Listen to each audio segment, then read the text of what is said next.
తిరుపతి జిల్లా వేదాంతపురంలో ప్రభుత్వ భూమి వ్యవహారం ఇరు వర్గాల మధ్య ఘర్షణకు దారితీసింది. స్వర్ణముఖి వాగు పోరంబోకు భూమి కోసం వివాదం మొదలైంది.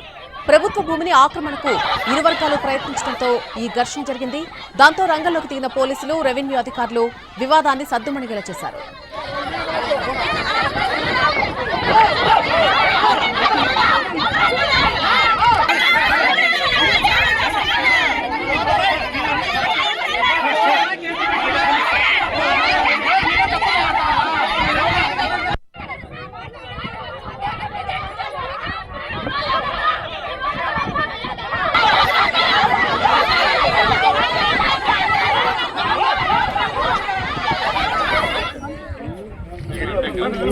అందరూ